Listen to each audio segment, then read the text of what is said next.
Olá, começa agora o Terceiro Setor. No nosso programa, você conhece entidades sociais que fazem a diferença na vida dos paulistas. Nesta edição, você vai conhecer mais sobre o trabalho do Instituto da Cor. Há 5 anos, a organização se dedica na construção e disseminação de conhecimento para a criação de iniciativas e políticas de equidade racial. Aqui comigo, o Elton Souto, presidente e cofundador do Instituto da Cor. Elton, bem-vindo. Muito obrigado. É um prazer enorme estar aqui e a gente poder conversar sobre equidade racial, sobre a pauta do antirracismo na sociedade brasileira, na sociedade paulistana. Perfeito. E para a gente já iniciar dando pontapé falando justamente sobre como nasceu a iniciativa, né, da criação do Instituto da Cor. Você é cofundador, né? Mas então tem mais pessoas por trás disso. Como que se deu o início do Instituto? Sim. O Instituto da Cor ele nasce há 5 anos, então ele nasce em 2020, naquele contexto de pandemia, né, que nós estávamos vivendo, o mundo inteiro vivendo. E naquele momento, o da Cor ele é formado por mim, que sou cientista social, por outros 2 cientistas sociais, né, e por uma pessoa também que é formada, que é muito envolvida com as questões ligadas a impacto social. Naquele momento, a gente também observa que as pessoas que seriam as maiores vítimas da pandemia, quando ela chegasse no Brasil, seriam as pessoas negras, as pessoas periféricas e as pessoas pobres, que foi o que acabou acontecendo de fato. Então, nós víamos ali uma questão de que a vitimização em relação ao racismo, né, ao desafio de equidade racial no Brasil, se mostrava, então, bastante presente e de uma forma bastante aguda.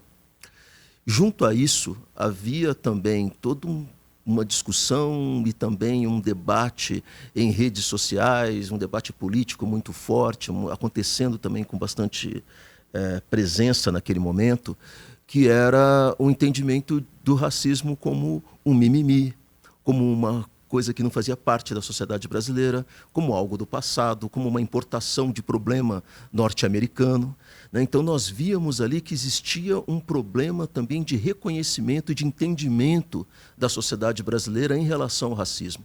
E a questão dos dados, das informações, do conhecimento sobre isso, ficava ou muito disperso, ou muito concentrado nas mãos de pessoas especialistas que estudavam sobre isso, ou então eram dados que não existiam ou dados difíceis da sociedade acessar. Então, o da Cor ele surge nesse momento como uma possibilidade de mapear essas informações, de organizar dados e, especialmente, disseminar conhecimentos para tomada de decisão em políticas contra o racismo. Por isso que nós nos chamamos dados contra o racismo, porque nós entendemos que dados, disseminação de conhecimento, evidências são uma arma potente, né? Tanto para o reconhecimento do racismo quanto para o seu enfrentamento também. Né? Então é assim que nasce o da Cor. Maravilha. E antes da gente falar desses contextos, né, você trouxe o primeiro, que foi a pandemia. A gente tem vários outros que a gente pode citar, que é a questão do racismo, e a gente vai fazer isso ao longo do programa. Sim. Mas os principais objetivos, né? Você falou desse mapa, né, que é desenvolvido por vocês, a coleta desses dados, né? Então, o objetivo disso no concreto ali, para as pessoas que estão nos assistindo, né, dessa finalidade do Instituto. O Instituto ele tem um compromisso muito grande em reunir essas informações, mapear evidências, então aquilo que concretamente nos diz, nos informa que existe racismo no Brasil. Então, por exemplo, dando um dado de educação, os anos finais do ensino fundamental, chamado Ensino Fundamental 2, né, do 6º ao 9º ano, nós temos uma situação em que, quando nós olhamos para o conjunto de estudantes matriculados no 9º ano e como que eles estão saindo do ensino fundamental 2, por exemplo, no aprendizado em matemática, quando nós olhamos para os estudantes brancos, nós temos 24% dos estudantes brancos estão com um desempenho adequado de aprendizagem em matemática. Mas quando nós cortamos, quando nós olhamos para a população negra, para os estudantes pretos, esse número ele cai para 10,7%. Então vejam que tem uma diferença que nós não chamamos de diferença, nós chamamos de desigualdade. Existe uma desigualdade em termos de acesso ao aprendizado, em termos de construção de oportunidades de aprendizagem para essas pessoas, para esses adolescentes, que estão em pleno momento de desenvolvimento, de transformação, de mudança de vida, de trajetórias sendo construídas, mas que a educação ela tem esse desafio de não responder a esses anseios. A gente entende que isso, quando está associado, por exemplo, a tantos outros desafios, como, por exemplo, um adolescente negro, ele tem 3 vezes mais chance de ser vítima de violência quando comparado a um adolescente branco. Quando a gente entende que o maior número das escolas, as escolas onde tem a maioria de estudantes negros, são escolas que estão alijadas ou escolas que estão com piores condições de infraestrutura. Então veja que a gente vai encontrando aí um conjunto de evidências, um conjunto de informações que vão dando conta de uma desigualdade racial e de um racismo que estrutura a sociedade brasileira e que está se manifestando das mais diferentes formas. E aqui nós estamos recortando aqui, falando de adolescentes negros, adolescentes pardos e pretos, né? Mas se a gente extrapolar isso para outros segmentos da sociedade, para outras idades, para outras situações, a gente vai enxergar essa mesma desigualdade acontecendo. Então isso nos dá conta de que existe sim um racismo que é estruturante da sociedade brasileira, ele é sistêmico, porque ele acontece das mais diferentes formas, então ele precisa ser combatido também de uma forma sistêmica, né? Por isso que quando nós mapeamos informações, quando nós disseminamos conhecimento, fazemos formações para equipes técnicas de secretarias de educação, para professores e gestores, quando criamos os nossos cursos no DACOR, cursos livres e abertos, online, para disseminação e letramento racial, quando criamos uma ferramenta como o mapa de dados, que foi lançado no mês passado, e que traz muitos desses dados relacionados à vida dos adolescentes negros no Brasil, falando de questões ligadas à violência, questões ligadas à educação, perspectivas de futuro, visão de mundo. A gente está contribuindo com a sociedade para que esse reconhecimento e esse entendimento sobre o racismo ele exista, mas de modo que isso também gere, especialmente, tomadas de decisão. Então, nós queremos que essas informações elas cheguem a decisores públicos, que cheguem a legisladores, que cheguem também a pessoas responsáveis da sociedade civil organizada, no terceiro setor, para que decisões e políticas sejam feitas para diminuir essa desigualdade e mudar esses desafios que a sociedade enfrenta. Sim. E são dados que se complementam, né? Porque, Elton, a gente tem aqui um dado muito importante, eu acho que também trazer, já que você abordou aqui a faixa etária, né, dos adolescentes. Os adolescentes de 12 a 17 anos negros são as principais vítimas, né, de mortes violentas intencionais. Exato. 85%. Então, é muita coisa. E eu acho que dialoga justamente com esse dado também relacionado à educação, né? Então, eu queria que você falasse desse cruzamento de dados, né? A gente tem um dado aqui alarmante sobre a violência e um dado que fala sobre a condição na questão educacional desses jovens, né? Então, o quanto ter esse repertório é importante. Perfeito. Essa é uma conjugação que ela é de extrema importância. Nós precisamos entender esses desafios, essas desigualdades e essas violências que são cometidas, né, de uma forma que seja uma forma sistêmica. Quando nós falamos de uma forma sistêmica, até para deixar mais evidente isso para quem está nos assistindo, para quem está nos ouvindo, nós estamos falando que isso se manifesta das mais diferentes formas na sociedade brasileira quando se fala de pessoas negras e de pessoas indígenas e pessoas quilombolas. Então, quando a gente junta aqui, a gente fala, como eu costumo chamar, a gente coloca numa mesma página um dado de educação e um dado de violência.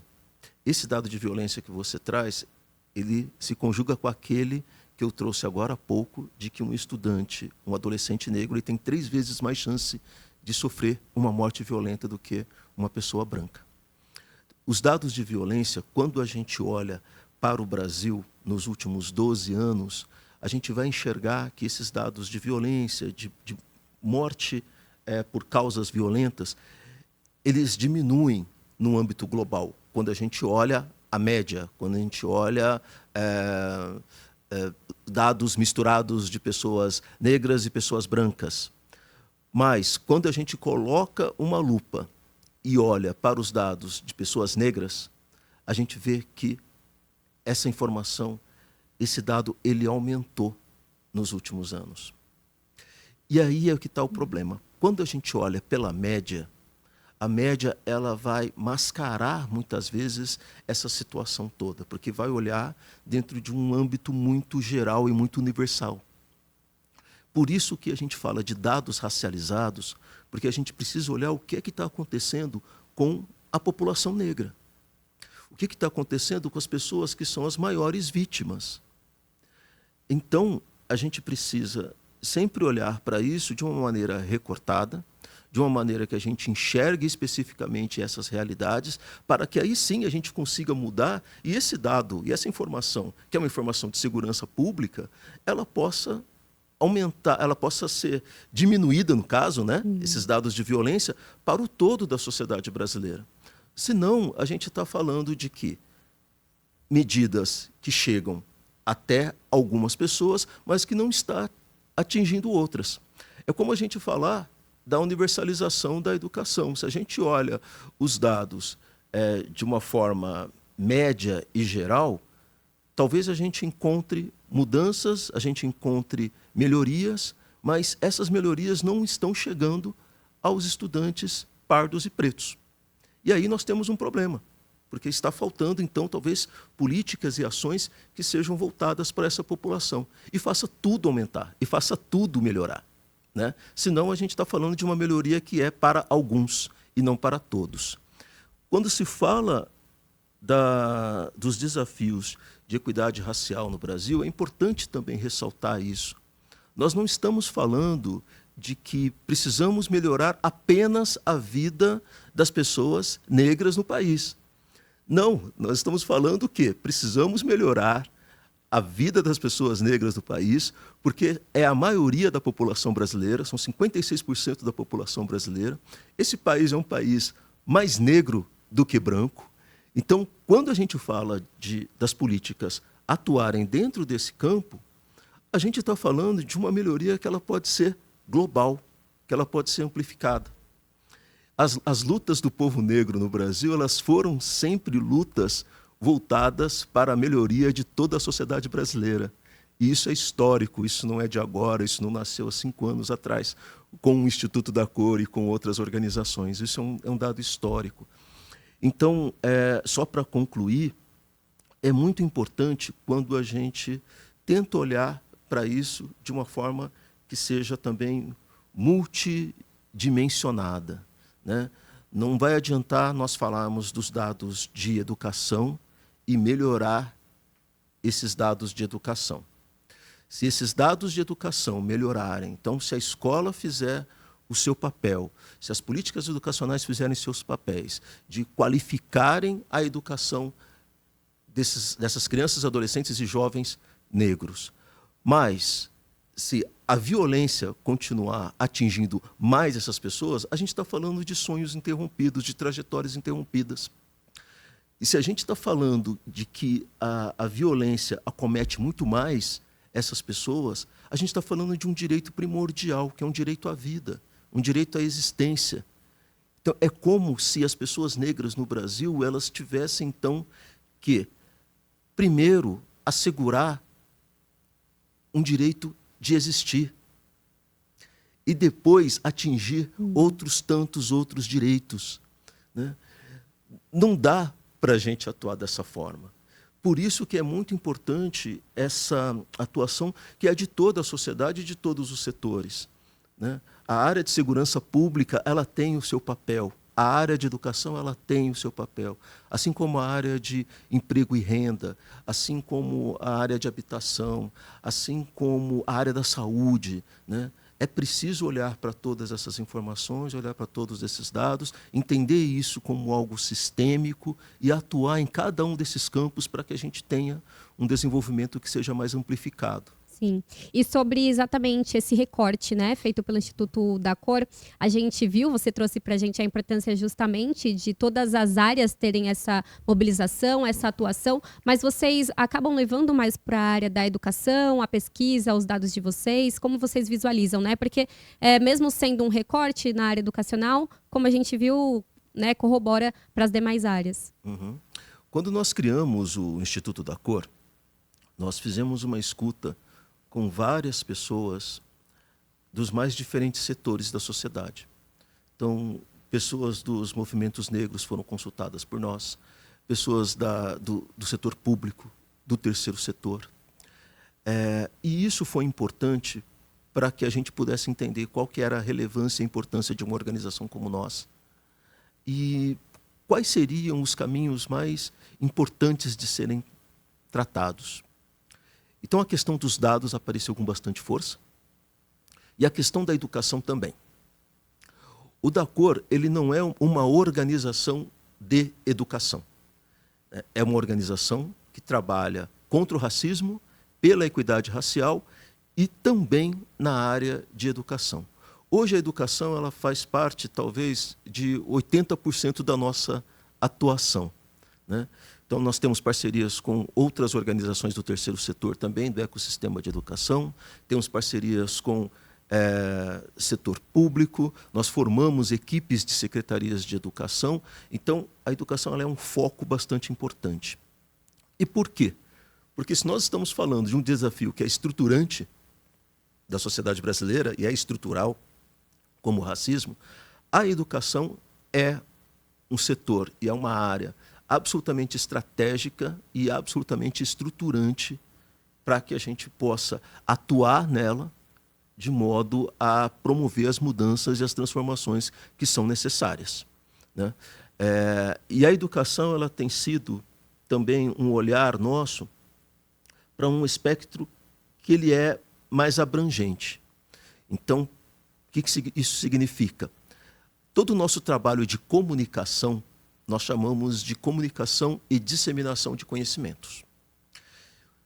Isso quer dizer que todo o nosso trabalho comunicativo, então as redes sociais do DACOR, o curso que nós fazemos todo mês, que é o curso de bolso, que é um curso aberto e online para toda a sociedade brasileira, o podcast do DACOR, que é a voz da cor, todos eles têm um caráter que é um caráter informativo, um caráter de letramento e um caráter de educação.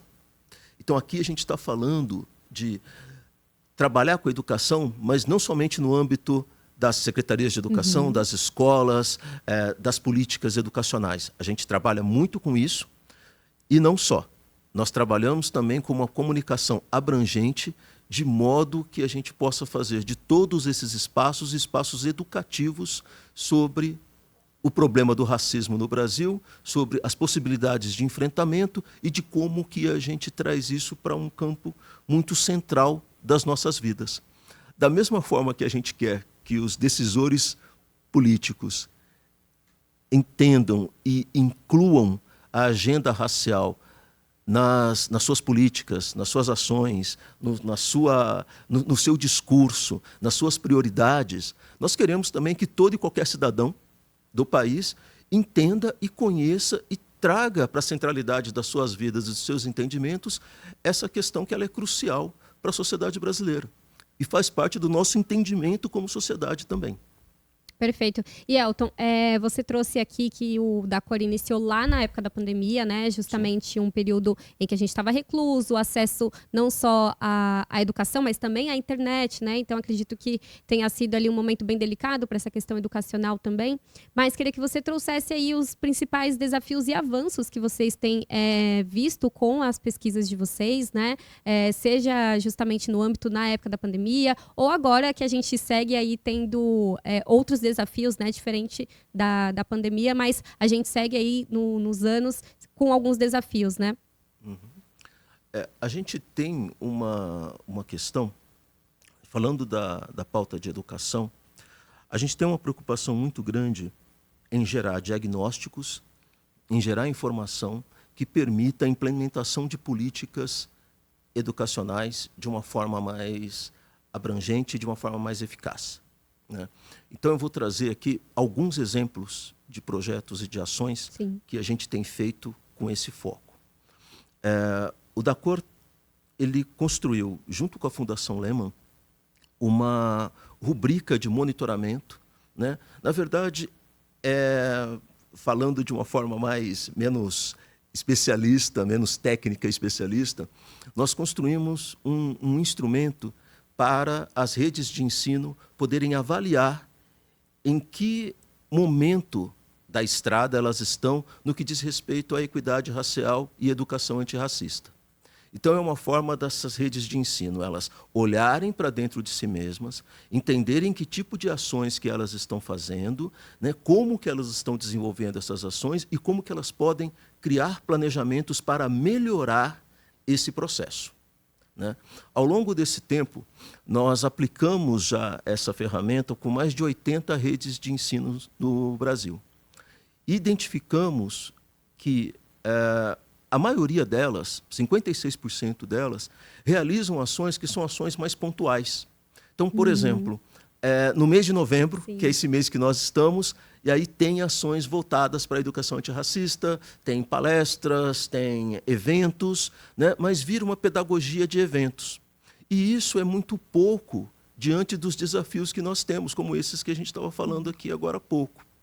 Então, o que a gente defende? A gente defende que essas secretarias de educação, essas redes de ensino, possam realizar ações mais perenes ao longo do ano, mais estruturantes, então que olhem para dentro de seus currículos e possam tratar nos seus currículos e em todas as disciplinas ações e conteúdos voltados para o conhecimento da cultura afro-brasileira, o conhecimento da cultura africana, o reconhecimento desses aprendizados e, especialmente, tratar nessa dimensão de convívio e de luta antirracista e de relação interracial entre as pessoas envolvidas na escola. A gente defende que as secretarias de educação elas possam fazer também coletas e análises de dados educacionais racializados. Então, entender, por exemplo, quantos são os estudantes negros que existem na sua rede de ensino. Até o ano passado, por exemplo, nós tínhamos um problema que 21% dos estudantes não declaravam sua raça e cor. E quando isso acontece, nós temos um problema muito grande de construção de política pública, porque a gente não consegue enxergar esses desafios que estávamos falando agora há pouco.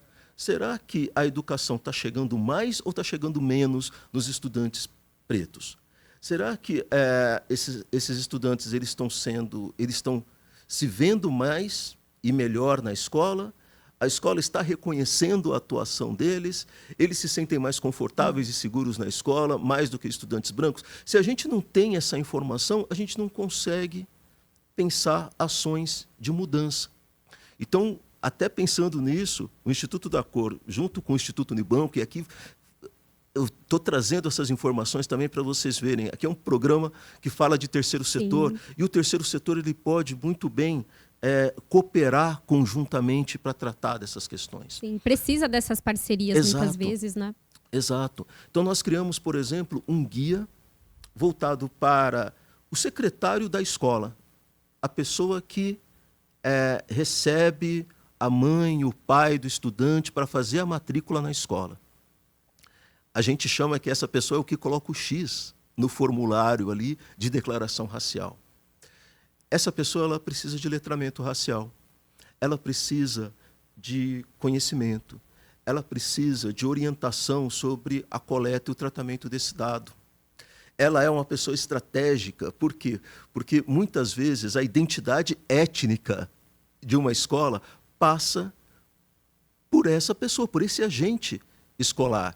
E muitas vezes ele está apartado, ele está fora das formações, ele está fora das orientações, né? Então nós criamos um guia muito prático, muito orientador, para chegar em todos os secretários escolares do país.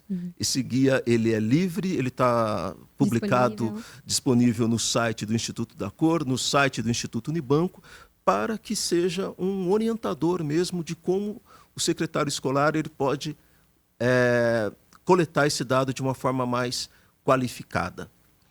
E, por fim, então, falei da rubrica, falei aqui do guia. Então, veja que a rubrica está conversando com a Secretaria de Educação, está conversando com a rede inteira. O guia está conversando com a escola. E uma outra ferramenta ainda também abrangente é o próprio mapa de dados, né? Então, o mapa de dados, quando a gente escolhe ali os anos finais do ensino fundamental, o Fund 2 como o nosso foco, os adolescentes negros como o nosso foco, e trata de informações que são dados de violência, dados de educação, dados de projeção de futuro, a gente espera que ali as pessoas encontrem possibilidades de entendimento desse desafio de uma forma mais profunda, de uma forma mais amplificada, e que possam tomar decisões dentro dos seus âmbitos. Então, ali, por exemplo, tem uma organização de mapas regionais onde qualquer estado, né, pode entrar e entender qual que é a situação racial, do ponto de vista de aprendizagem, existente ali nos seus estados.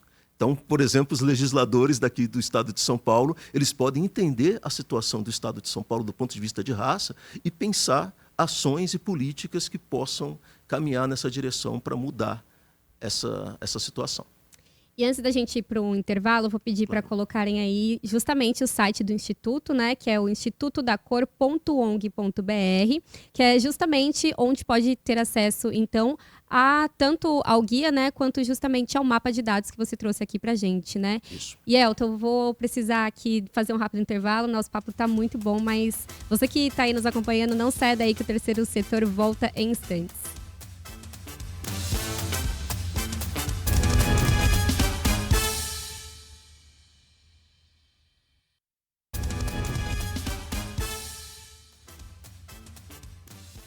E o terceiro setor está de volta para a gente continuar a nossa conversa com Elton Souto, presidente e cofundador do Instituto da Cor. E, Elton, a gente estava falando um pouco, né, no final do primeiro bloco, justamente sobre essas ferramentas, o guia, o mapa. Você consegue visualizar, trazer um panorama para a gente, o quanto isso tem sido usado, né, de fato, pelos legisladores, se a busca tem sido alta pelas próprias escolas, né, se há esse entendimento e também essa ânsia, né, de justamente combater o racismo e desenvolver a equidade racial? Nós acabamos de fazer uma formação agora para 120 redes de ensino do Brasil, né, junto com a Cátedra de Educação da USP, de Ribeirão Preto. Então, aqui, importante a gente ressaltar, porque são parcerias importantes, né? O Dacor, eu digo que o Dacor é uma organização pequena, né, mas que precisa fazer coisas grandes. Então, a gente precisa de parceiros para que a gente possa chegar onde precisamos chegar. Então, nós tivemos uma formação agora e nós acabamos de receber um conjunto de dados e de informações sobre essas secretarias de educação que nós estamos processando, né? Agora, existiu uma procura e uma vontade de atuação que ela é muito grande, né? E isso é muito importante a gente ressaltar isso, porque muitas vezes existe nessa discussão de educação antirracista uma visão de que, olha, tem pouca coisa sendo feita, a gente não tem conhecimento sobre casos e sobre situações de melhoria. Mas nós temos, sim, conhecimento e já tivemos atuação com algumas dessas secretarias de educação, tanto em formações quanto em trabalhos mais específicos, ou então em situações onde a gente esteve com essas secretarias de educação, justamente para entender por onde que eles estão caminhando e quais são os avanços que eles vêm tendo. Então, por exemplo, a Secretaria de Educação do Rio Grande do Sul, ela fez um trabalho muito grande envolvendo todos os setores da Secretaria de Educação, está criando toda uma mudança do currículo, contemplando a educação para as relações étnico-raciais, está com um modelo de escola sendo implementado, que são escolas voltadas especialmente para o trabalho com as relações étnico-raciais e com a educação antirracista, e está implementando em escolas de tempo integral do ensino médio uma parceria com o Instituto de Corresponsabilidade pela Educação, que atuou com o DACOR para que a gente pudesse olhar para o programa pedagógico deles e fizéssemos ali a integração do que nós chamamos da educação antirracista, da diversidade, da educação para as relações étnico-raciais, no material que vai para essas escolas. Então, aí a gente tem uma possibilidade de impacto, que é impacto e de efeito, na verdade, que pode acontecer, que ele é também muito grande. Tudo isso está em processo, tudo isso está em construção, né? O que a gente pode ter certeza a partir desses inputs, vamos colocar assim, a partir disso que tem sido gerado para chegar até as escolas e até as redes de ensino, é que daqui a pouco a gente já deve começar a ter notícias das mudanças que estão sendo feitas, do efeito que isso tem causado. A gente já consegue perceber um efeito de percepção, então o nível de engajamento, por exemplo, das redes para entender que, olha, a necessidade de se trabalhar com essa perspectiva, isso aparece com bastante força. Então, nos dados que nós fizemos, por exemplo, sobre a rubrica que nós aplicamos em 80 redes de ensino, que eu falei agora há pouco, quando a gente fala de engajamento, necessidade, priorização desse tema, a gente vai encontrar isso em 70% das redes. Quando a gente trata de uma política nacional como a PNERC, né, que foi lançada pelo MEC no ano passado, e o DACOR apoia essa política, é uma política nacional para a educação para as relações étnico-raciais e para a educação quilombola.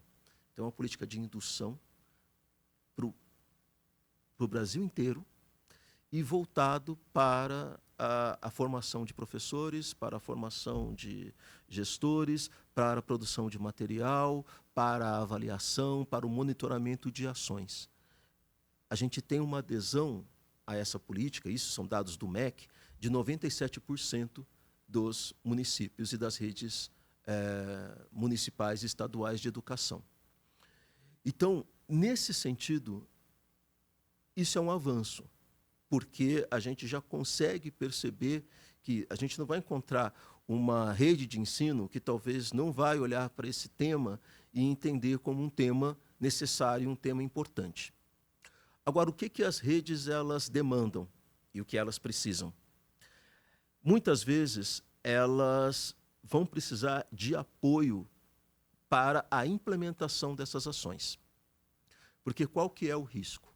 O risco é a educação antirracista ela ser entendida na escola e numa rede de ensino como um projeto específico, como uma ação que, de repente, se dá conta no mês de novembro. E isso é um problema, por quê?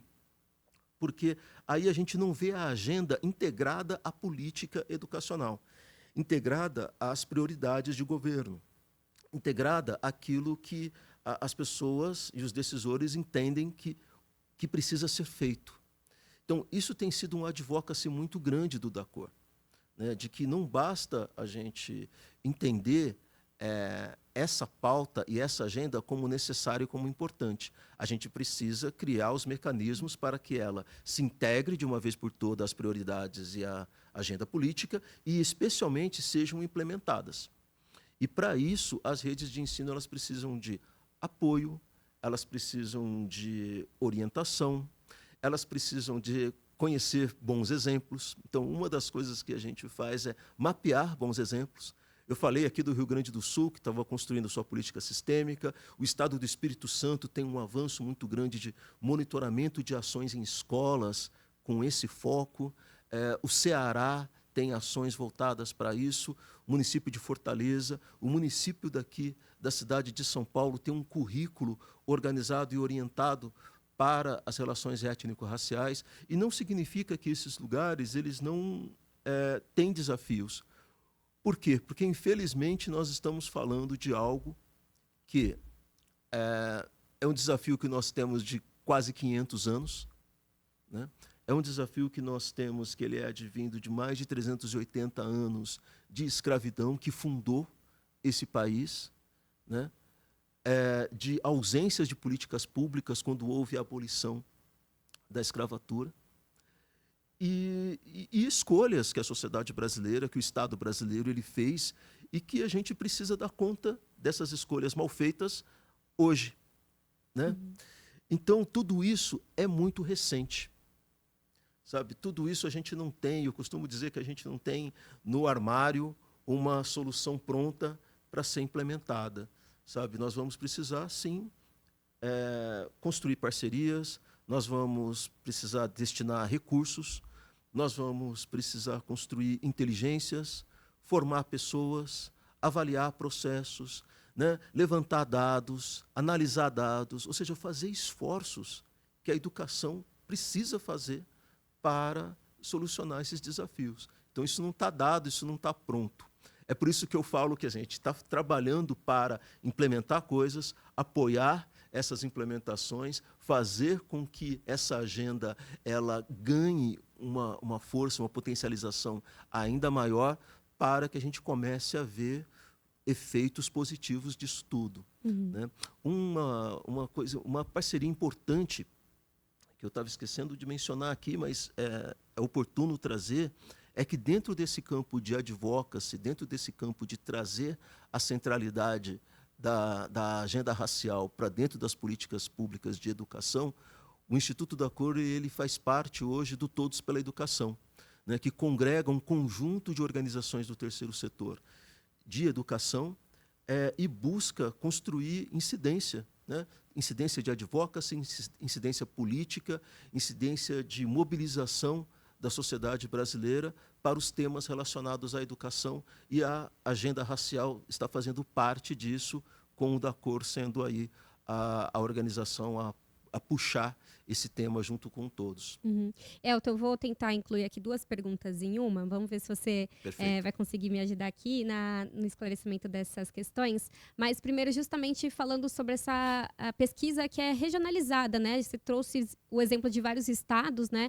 A importância de ter, às vezes, esse olhar regional, porque acredito que a gente tem um país gigante, culturalmente até falando, não só de território, o quanto é importante ter esse olhar específico para cada região. Acredito que a dificuldade de um seja um pouco diferente do outro, ou até mesmo se complementam. E aí a gente tem a agenda COP30, né, que está muito potente, relacionado à agenda racial no meio ambiente, né? E aí que acaba sendo também um recorte, às vezes, de outras partes do nosso país, né? Claro que aqui no Sudeste, no Sul, a gente precisa desse olhar principalmente, né? Grandes metrópoles que acabam contribuindo com essa questão ambiental, né? Mas queria que você citasse essas duas coisas, né? Tanto a questão regional de cada local do nosso país e um pouco dessa agenda que tem sido tão pungente aqui para a gente. Certo. A questão o Brasil ele é um país imenso, e ele é um país que congrega dentro dele um conjunto de desigualdades. As desigualdades regionais fazem parte disso. E aqui tem uma coisa para a gente pensar, que é uma coisa é diversidade. A diversidade ela é muito bem-vinda. Então, a gente viver num país deste tamanho, onde existe uma diversidade regional muito grande, essa diversidade regional nos faz a gente se entender como país, isso é muito rico, isso é muito potente, e isso é uma força muito grande que o país tem. Então, a gente não pode confundir diversidade, a diversidade é muito bem-vinda e é muito necessária, com a desigualdade. A desigualdade ela é algo inaceitável, né? Então, a gente ter condições de vida melhores no sul do país, e quando comparadas a norte e nordeste, essas condições elas são piores, isso é inaceitável, né? A gente precisa criar caminhos para solucionar isso. A gente encontrar desigualdades dentro de um próprio estado, né? O estado de São Paulo mesmo, né? O estado de São Paulo ele tem o nordeste do estado é rico, desenvolvido, o Vale do Paraíba e tudo, mas o Vale do Ribeira lida com desafios econômicos, raciais, climáticos também muito grandes. Então, a gente precisa ter um olhar muito grande para isso. Então, por isso que o levantamento de dados, as informações regionalizadas, territorializadas, né, entender isso por territórios, é importante porque a gente vai conseguir.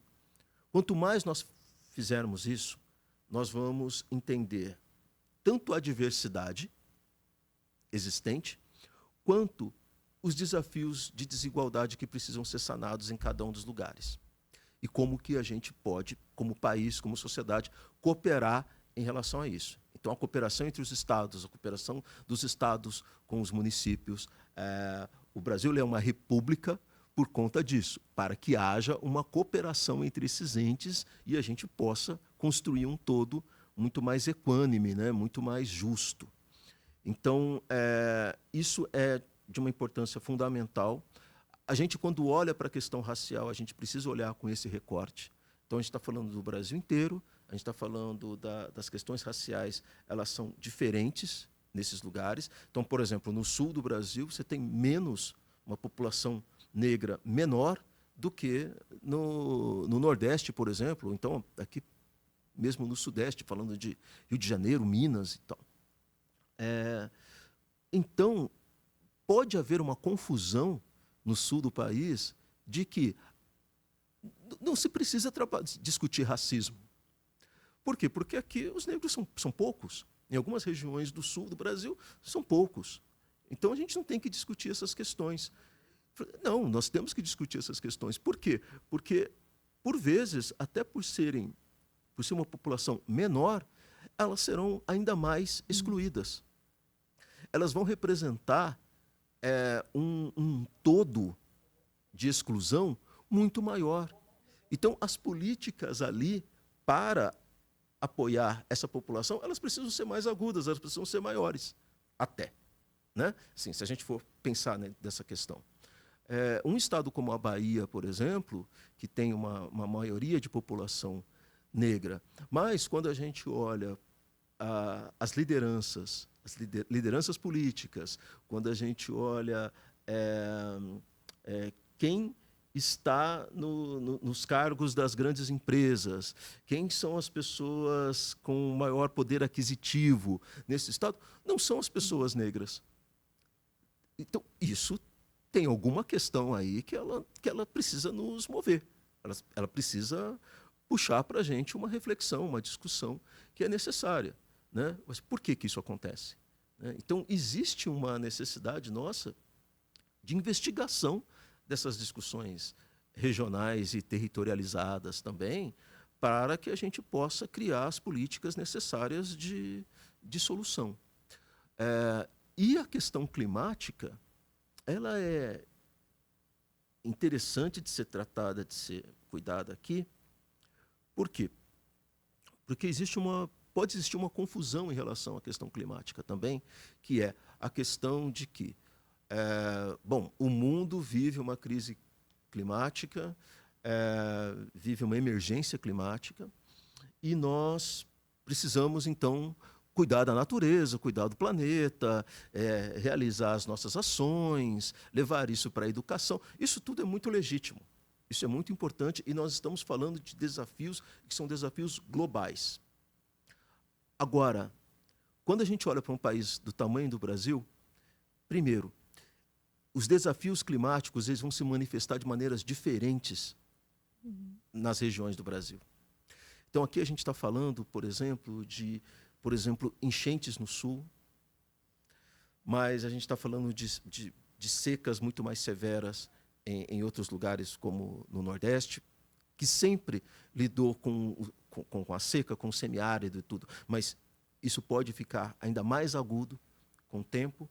A gente está falando de chuvas torrenciais em outros lugares, em eventos climáticos que antes eram mais dispersos e agora estão mais concentrados, acontecem com mais frequência e causam problemas ainda maiores, porque aí a gente tem também isso acontecendo nas grandes cidades. Então, ou seja, a gente tem desafios que são, de novo, sistêmicos, são amplificados, são multidimensionais. E num país como o nosso, eles são múltiplos e vão ser diferentes de região para região.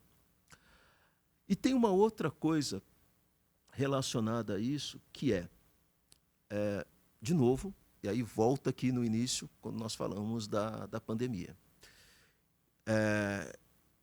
que é o seguinte, assim, nós temos um conjunto da população que está sofrendo mais com essas mudanças e com essa emergência climática. Então, isso não é igual para todo mundo. Eu moro na Santa Cecília. Eu moro num bairro que, quando faz muito calor, nos dias de muito calor, a sensação térmica que eu tenho é de muito calor. Sim, mas eu moro num bairro arborizado. Isso tem uma diferença. Eu tenho os efeitos do calor sobre mim nesse bairro, e que é um bairro entre Higienópolis e Santa Cecília, um bairro de maioria branca. As pessoas vão sentir os efeitos do calor de uma forma menor do que as pessoas que moram, talvez, no Jardim Miriam, no Jardim Pantanal, onde você não tem áreas arborizadas, onde você vai encontrar desafios de saneamento, né? Onde existe um processo de devastação que já ocorreu ao longo dos anos e agora com uma hiperpopulação ali, isso se torna ainda mais agudo.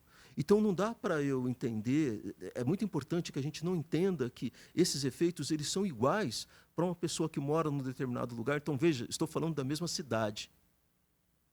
Quando a gente amplia isso para um território como um país, do tamanho do Brasil, a gente vai encontrar uma gama de situações. E as populações negras são as que estão mais sofrendo com esses desafios. São as pessoas que estão lidando com, muitas vezes, transporte público de péssima qualidade, estão sem acesso a saneamento básico, a condições de moradia que sejam qualificadas, estão morando mais longe dos seus locais de trabalho, então estão morando mais nos lugares de periferia, menos arborizados, com menos espaços de lazer e parques públicos, por exemplo, né? Estão com seus filhos nas escolas, que também estão nessas regiões e sofrendo com esses mesmos desafios. Então vejam que não é a mesma coisa.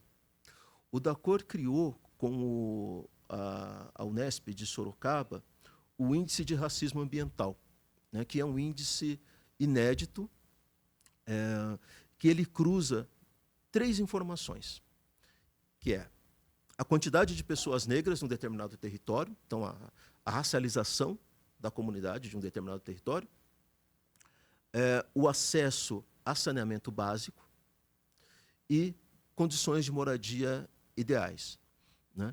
Nós aplicamos isso em 5 regiões metropolitanas das mais diferentes regiões do Brasil.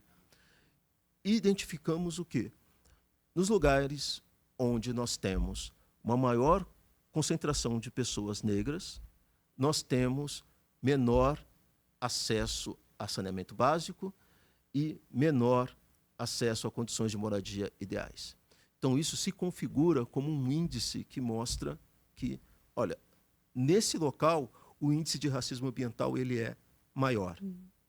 Isso significa que essas informações elas precisam chegar a decisores públicos, precisam chegar a pessoas que tenham o poder de construir, de desenhar e de implementar políticas que melhorem essas condições. Então vejam que são dados, é a ciência a favor desse tipo de visão para que a gente possa tomar decisões com base em evidências e tentar sanar essa situação, que é uma situação, de novo, ela é global, mas ao chegar no território, ao chegar nas pessoas, ela vai atingir essas pessoas de maneiras bastante diferentes, de forma mais aguda, aquelas pessoas racializadas. Tem esses recortes, né, Elton? Então é importante trazer um pouco também dessa questão ambiental, que corresponde aí aos dados também da educação, né? Quando a gente fala de território, do local onde essa pessoa vive, o transporte que ela precisa usar para o deslocamento para o trabalho, para a escola, por exemplo. Elton, a gente tinha muito para tratar aqui nesse programa, mas a gente está finalizando, né, esse nosso bate-papo. Queria agradecer mais uma vez a sua participação tão importante aqui para a gente. Sou eu que agradeço, né? Fico muito feliz, acho que esse tipo de iniciativa precisa acontecer cada vez mais, né? E o Instituto da Cor é uma organização que está a serviço da sociedade brasileira, com dados, com informações e especialmente para fomentar mudança. Gente, mudança e tomada de decisão. Eu acho que é para isso que a gente existe, é para isso que a gente precisa caminhar. Para quem quiser conhecer mais do trabalho, vou deixar aqui o Instagram, que é o Instituto_da Cor, e também o site, como a gente já deixou no final do primeiro bloco, que é o www.institutodacor.ong.br. Agradeço aqui mais uma vez, então, a participação do Elton Souto, que é presidente e cofundador do Instituto da Cor, e também agradeço a sua participação, a sua companhia, que acompanhou a gente na edição de hoje. A gente se encontra no próximo programa do Terceiro Setor, sempre com uma instituição que transforma os paulistas e brasileiros. Até mais!